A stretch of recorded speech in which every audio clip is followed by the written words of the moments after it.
Hello, I'm Mike Montague. I'm here with Arif Khan, and this is Hitting Home, and we're talking real estate today. And today we're going to focus a little bit on just the changes and trends with house purchasing, and just how over time things have shifted. Absolutely. Welcome back. Good to have you back. Good to be here. It is interesting. I mean, we've had a lot go on in the past year. We've talked about that with a number of our guests. Yeah. Certainly the pressures that the different levels of government have put on in response to what they've seen in the trends, wanting to cool the market, wanting to address consumer debt, want to look at certain habits and trends of the apparent influence of foreign buyers, et cetera. And all along, you, me, our fellow neighbors, have had to sort of play catch up and keep up in terms of what's next for us. How do all these rules affect us wanting to buy maybe our first home or wanting to buy a resale home or an investment property? And what that first home will look like. And where we're going today is looking at how the condominium concept as a purchase, where does it fit in? Where does it fit in? Yeah. And I mean, more people are looking at it now. There was a time, you know, in our lifetimes where you thought of the condominium as the single guy, the young couple perhaps buying it before they had a family. And now you're seeing more and more. I was just in Toronto for an Ontario Real Estate Association conference, and we stayed in the downtown. Lots of new condos have been built down there in the last little while. And we're wandering around Richmond Street, Queen Street, and something you never used to see down there when I lived down there 20 years ago that you're seeing today is young mothers pushing strollers. It almost seems like a suburban neighborhood. People are embracing the condo lifestyle there, and it's starting to shift up here to Barrie. A lot of that condominium product is coming on board. It's a directive that the province has created, wanting more intensification within the residential, the built areas of Barrie. And so we're seeing more of that. And just the cost to build is dictating that that type of product is coming on. And also with the heightened prices that can be commanded for a condo now, a lot of the developers are looking at this as great opportunity. So well, Mike, you're quite familiar with that, working with the city. So. Absolutely, you're right though. And if you back up just a little bit, I mean, our country is relatively new on the world stage, right? Oh, yeah. I mean, in terms of our actual age, and whether you take it back a generation or two. There was the thing called the Canadian dream for many, also on the world stage. It's the American dream. It's home ownership, and what does that look like? But if you go back to where many of our families have immigrated from, those folks were living in higher density areas. Apartments were very normal. Home ownership itself wasn't all normal, and they came to Canada to buy a house. And you, being the seasoned world traveler that you are in the last few years, taking your kids around the world, tell me what you've seen in some of the bigger cities in Italy, where you've been in the last few years. How do those cities, downtowns, even comparably sized cities, how do they compare to Barrie in what the ideal living model is? What's different? Well, I will tell you this. The biggest thing that I noticed was actually the look on my children's face. Yes, for sure. Because what they've always known was what they've always had in terms of living here in the typical subdivision in Canada layout that we're familiar with for residential. Yeah, absolutely. And to be fair, I mean, if you go outside of the urban settings and you go into the farmland, if you go into the rolling mountains, et cetera, of various places of Europe, you will find people living in farms. You will find people living in village communities, et cetera. But they're still closely knit. They're still very closely knit. There is the idea of the village market. There is the baker, there's the butcher, there's the fishmonger, et cetera, the fruit market. But living in the metropolitan areas, when we were in Rome or when we were in, even when we were in Hong Kong, I mean, it's very close living. It is dense living. Multi-millions of people.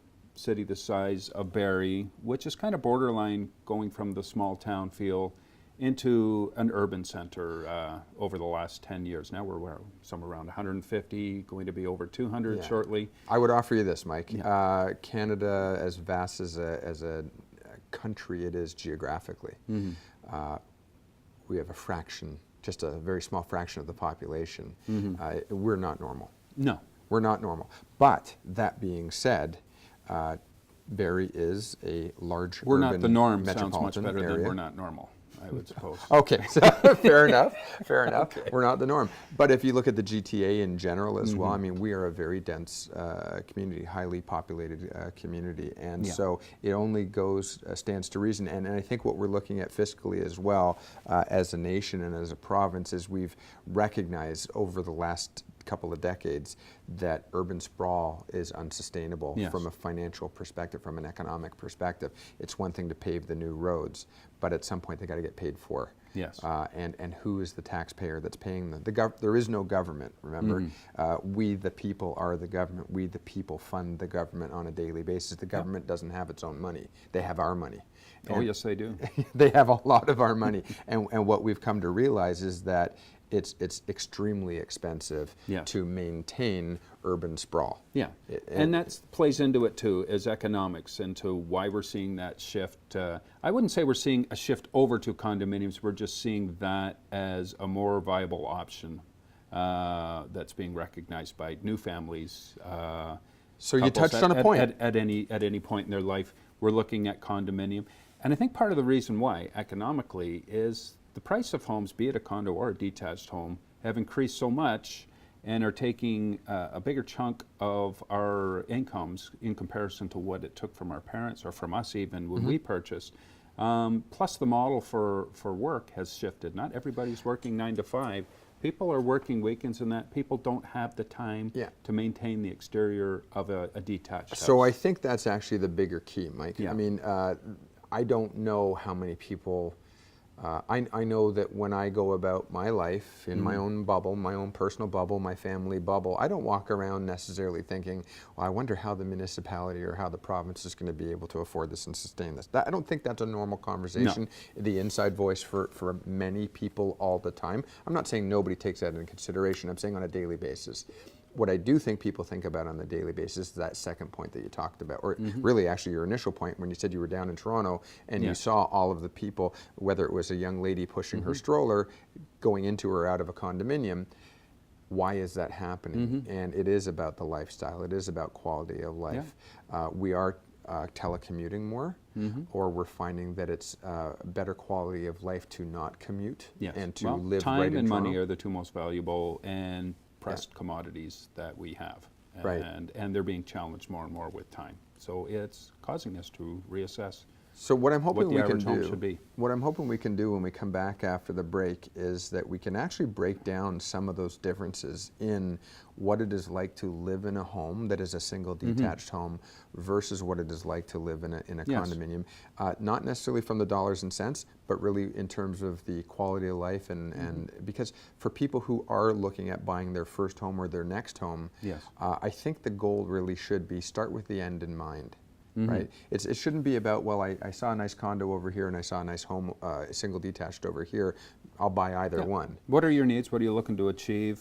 Which product fits best to Work that? backwards and figure out which one suits your needs most. So, and we'll shed a little light on the whole concept of condominium as well, because I think for some, if you haven't done it before, you're really not aware of how the condominium corporation and process functions. Oh, certainly, especially if you're coming from it from the perspective of either currently living at home with parents, you may or may not have had this conversation, or if you're coming from a perspective of I've been a renter for the last few years and I'm looking at purchasing my first personal home.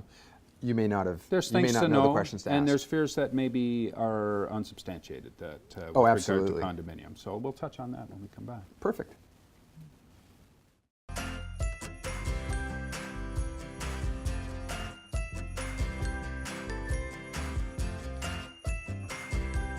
And welcome back to Hitting Home. Mike Montague, I'm Arif Khan, and we're talking about really what it's like for people to get used to the idea that our landscape is changing and starting to embrace the idea of living in mixed density and higher density living.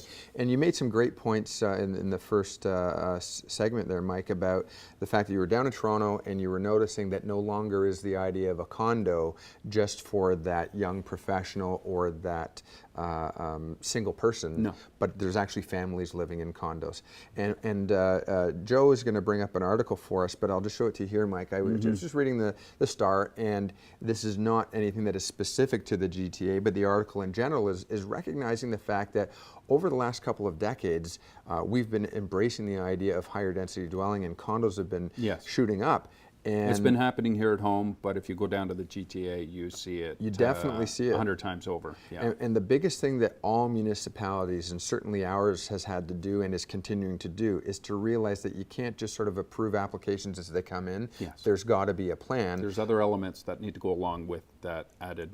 And what the biggest thing that the GTA is noticing right now is that they did allow for condos just to sort of come up, and they were missing in the planning element that other part, the quality of life elements, the whether talking about the parks, libraries, transit connections, schools, clinics, and all the other supporting elements that help make a community what it is. They weren't building complete communities because, as you say, you know, this plan would come forward.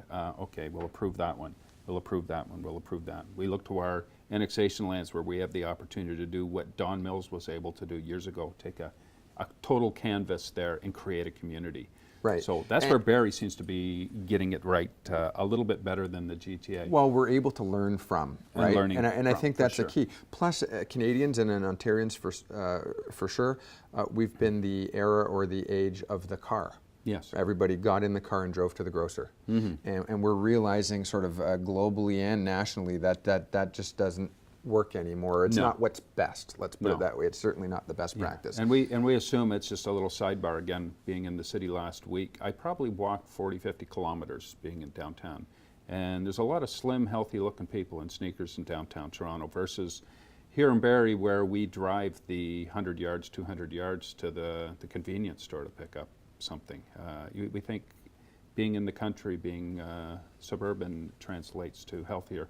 It's not always the case. It's interesting. When you're in those more walkable downtown, higher density communities, you tend to walk a lot more. And that's kind of what the ideals are that they want to shift back to within urban environments such as Barrie, as creating walkable communities. So let's take areas. a look at that, because as we're looking now going forward, and again, the point of the session or the segment here is to talk about sort of what's right for me. I think it's important for our viewer to take into consideration what's the quality of life that you personally want for yourself. Are you married? Are you single? Are you? Do you have children? Do you not? Are you working from home? Are you a commuter? Is an active lifestyle part of your daily routine, et cetera? And is it possible to have an active lifestyle and be an active person living in a condo? And the answer obviously is yes. It certainly is yes. But I'm not sure what everybody's preconceived notions are, and I'm not going to plant that seed for anybody in their mind. I'm saying it's a question that should be asked and decide. But you said to yourself, Mike, you said, you know, let's take a look at what is it to live in a condo versus to live in a home. Yeah, and that decision, when made, does not have to be, okay, for my life, my be-all, end-all, I'm going to be in a condo. It may be for a phase, a chapter of your life. You step into home ownership, owning a condo. And at some point down the road, when your kids are teenagers or getting a little older, you might decide, okay, I think we should step over to the detached home model. Well, I think so people are moving there's around. a number of reasons. Choosing them for 20 years. People move They every do 4 move or 5 around. years. They move to suit their lifestyle. Traditionally, and I they're would changing say. lifestyles. And I think it's important to recognize that the built form that we're seeing, the type of housing that we're seeing, whether it's stacked townhomes, back-to-back townhomes, mid-rise condos or condo towers, or detached homes, they're in response to consumer demand. Yes. And within those various opportunities that we have here in Barrie that you mentioned, 3 of the 5 weren't even available 10, 15 years ago. They're not, absolutely, they were not available, but we're also recognizing that we're on a global stage in terms of our economy. We've got a number of industries that work sort of 3 8-hour shifts, so they're working day, evening, and night shifts, whether that's in our hospital, which is a huge segment of our community. We're not a 9 to 5 city anymore. No, we're not. No. A lot of us, a lot of our businesses are dealing on a global scale as well, import, export, manufacturing, science and technology, data management, programming, all those types of things, website and web-based economies, et cetera, they are working sort of around the clock 24/7. Yep. So again, for example, a condo lifestyle might suit someone who is either a traveler or who works a different shift. Yep. And quite honestly, I mean, there's something to be said about for being able to lock your door and go away for a few days on business or for a job, et cetera, and not have to worry. Did someone pick up my mail? Did someone cut my grass or shovel my driveway? We have snowbirds. We have people who are in their retirement years who are traveling a number of months of the year. It's nice to be able to lock the door and turn out the lights. Yeah. And say goodbye to your artificial plants and go away for a couple months to Absolutely. Florida. Yeah. For those who are commuters or for those who live an active lifestyle as well, it's very nice to be able to have a gym downstairs. It's very nice to be able to, certainly you see this a little bit more down in the GTA, or maybe a lot more down in the GTA.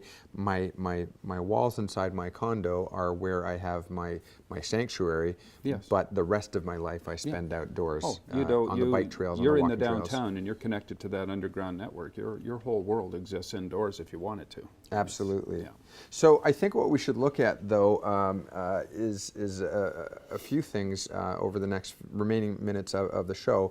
One is, if you're going to buy, what do you have to take into consideration in terms of down payment? What do you have to take into consideration in terms of finances in general? Yes. How and do the prices differences compare? In what you can put down on a condo versus a detached. Tell us a bit about that. There certainly can be, and how do the banks look at it as well? Yes. Yeah, so that's going to be the key. So we've got just maybe one more minute before we go to the break.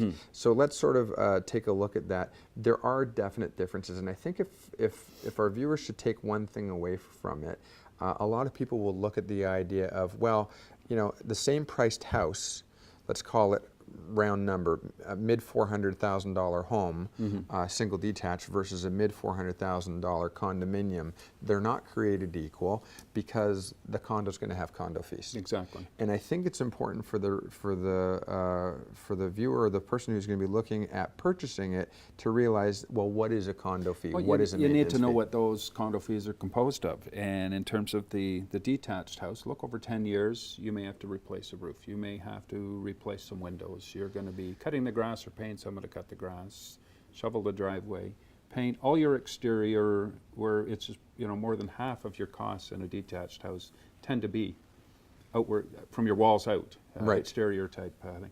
When you own a condo, the way the condominium product is set up is you own the interior of your unit. The exterior and all the common elements are part of the corporation, which you own your share. If there's 100 units, you own 1/100th of those exterior elements.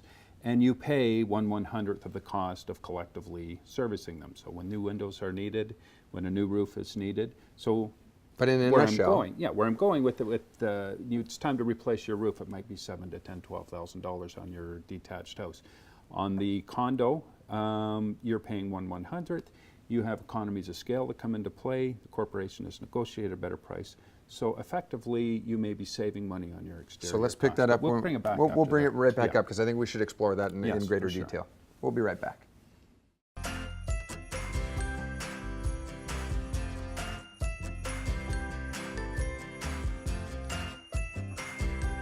And we're back with Hitting Home with Mike and Arif. And just before the break, we were talking about condominium fees and how they can be a stigma or a bit of a fear for some people when they look at the condominium product versus a freehold detached house.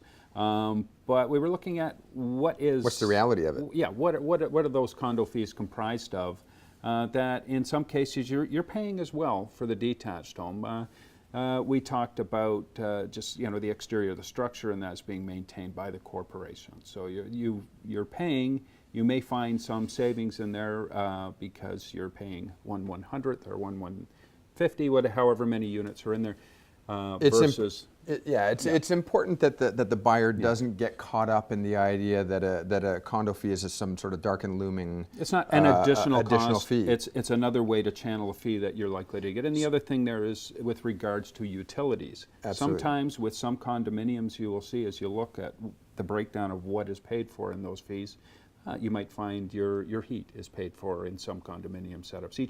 Each corporation has their own set up, so they'll vary, but you need to look at those fine details when you're looking to buy. Maybe your electrical is paid.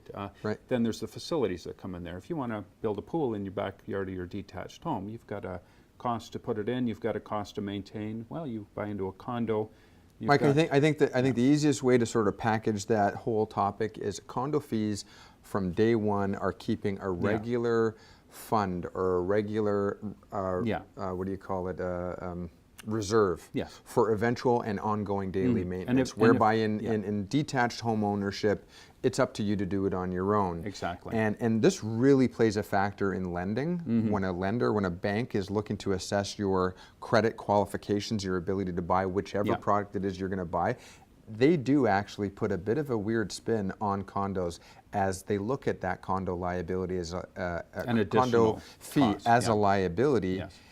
Whereas they do ask all sides, what's your heat and what are your property taxes? But they never ask you how much you're budgeting to put aside for an eventual new roof or AC unit or something like that. Whereas they do in the condos, they're saying, oh, you're paying $400 a month in condo fees? Well, we're going to put that on your future debt servicing. And I do personally think that's unfair because it's a little bit uneducated. And I think what's important is that you're working with a good a broker or a good mortgage agent, a good licensed professional to make sure that they're negotiating that intelligently with the lending institution that says, hey, if we're going to compare, let's compare apples to apples. Exactly. So, and the takeaway from that and from what we talked previously on with regard to condo fees is look to see where the value is. Look, if you're looking at 4 condos in Barrie, break that down. Find out what it is you're getting for your dollar. Like if your condo fees, it's not just about comparing the numbers, it's look at what you're getting for those. It's not who's got the cheapest condo fees. Yes. Is it all condo corporations are not-for-profit associations, basically? They are, yes. Yeah. And there's a reserve fund. There's a reserve fund. There's no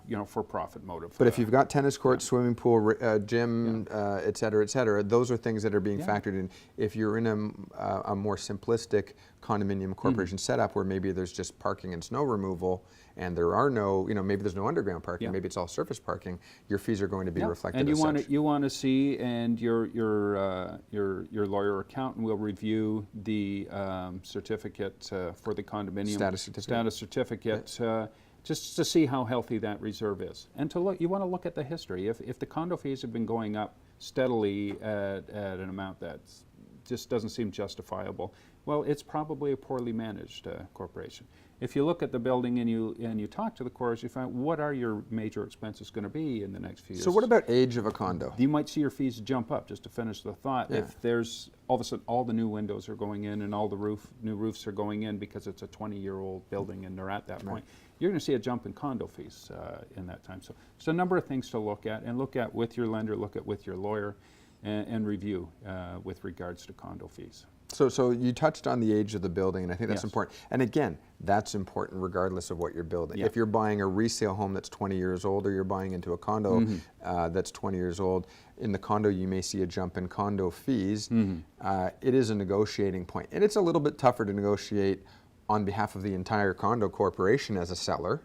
Oh, yes. Right, you can't, as a seller, you can't the fees negotiate with the fees. Yes. On a detached home, you can go through that inspection and negotiate on price and factor the, maybe the furnace is coming to its end of life cycle, or the roof is looking like it's a little bit, going to need some help in the next couple of years. So those are definitely things to, so again, important to have a good team of people with you. And fees will go up in a condo over time, because as it ages and as you hit that point where things need to be replaced and improved upon, roofs, exteriors, and everything else, that money, it comes from the reserve, but the reserve has to be topped up, and just, all the other cost of living expenses year over year that go up.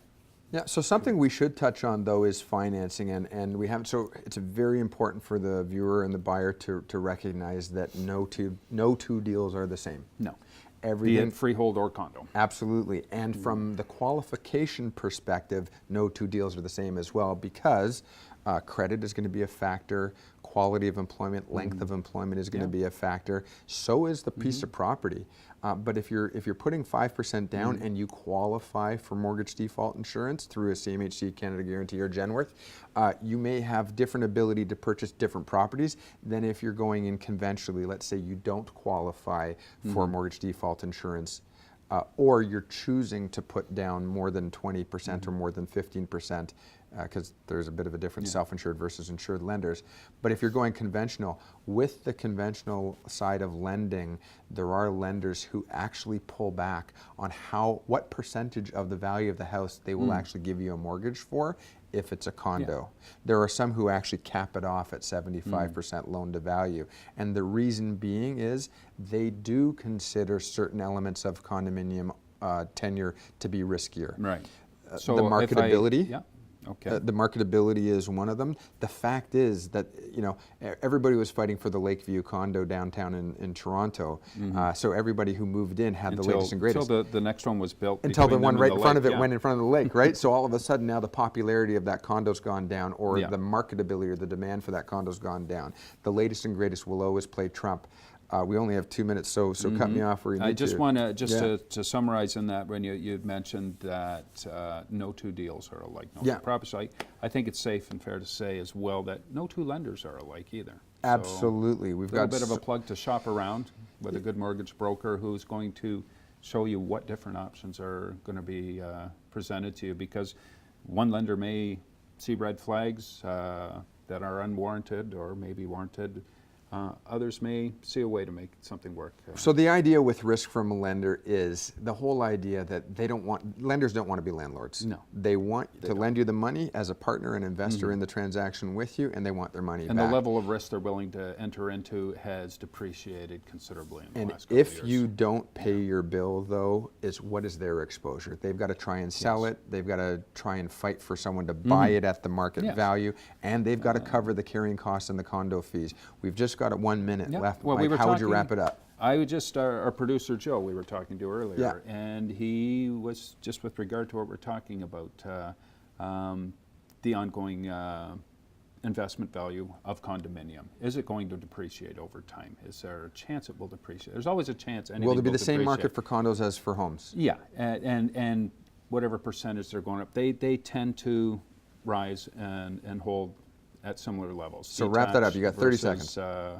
I would wrap up by just saying, if you are looking to buy a new home for your first home, or if you're out there looking for a change of lifestyle, give some consideration to condominium. Here in Barrie, it's not an anomaly anymore. There are a lot of product on the market, and there's a lot more product coming on board and soon. It's not just high-rise condos. It's going to be mid-rise. It's going to be stacked towns, back-to-back towns, and some of them could be. And we got to go. We're out of time. A lot of communities. Thank you for joining us on Hitting Home. See you next time, and thanks to our producer Joe for the good questions as well.